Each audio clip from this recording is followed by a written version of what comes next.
is you want to you want to have a mindset of long term rather than short term when dealing with hiring and training and growing your organization. Because if you look at it as a day, as a week, an employee doing something that doesn't work will maybe impact your bottom line that week or something like that. And when your profits are not that big, you could have an emotional reaction to it.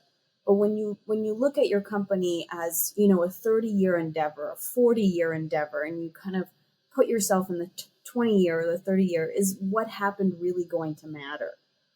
And in 30, 40 years, you're looking at building a solid foundation. And how you build that foundation with the first few employees, they're going to teach the other employees that work culture as well. So the time that you put in, maybe getting to know somebody, training them, training yourself is only going to be an investment, like a long-term investment in yourself and the company, which might be hard to see in the moment.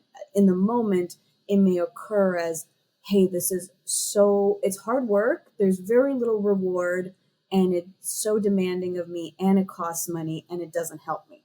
It could look like that. But when you look at it as long term, it's just a part of the company's process that it needs to go through and it gets better. Especially when a business owner has waited till they're overwhelmed and then, okay, I need to hire somebody and now train them. Oh, I'm already overwhelmed and now I need to put in extra time and effort into helping this person. So yeah, if there is a long-term view, then ideally they plan out when to hire people before they reach that point. Mm-hmm. You don't want to hire too early or too late. Yeah, and there's also that mental effort with learning or adjusting to a new company where it's like, okay, well, I used to do it this way. Now this new company wants it done a different way. I need to let go of my old habits and learn a different way if they really insist. There is a resistance to putting in that effort. And then also management actually supporting the employee and through management and training. Mm-hmm. Yeah, it's unfortunate, but there is no training and development. There is no career ladder in companies anymore. Without that, it makes life hard for. You don't have you come here, you get trained this way. You move up here, you train the people below you. There's no such process.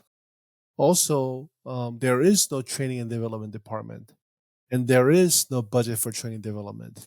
It's really interesting because things that used to exist for granted in the 40s and 50s, 60s, and even 70s are gone.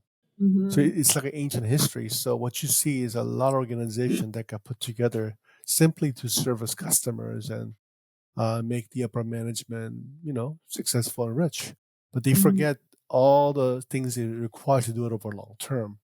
So the companies have become things that you create, you produce results with, and you disappear. It used to be that you built companies that lasted for a long time. By having long view, you can go through 10 people, lose 4 people to other companies, 6 people you develop, and eventually end up with 2, but it's all built into the mathematics over 20, 30 years, right? Mm-hmm. But since nobody's thinking that much, companies are simply props that you build and use for a while and disappear. You can watch more video clips on YouTube or listen to the whole episode on Spotify, Apple Podcasts, and Google Podcasts.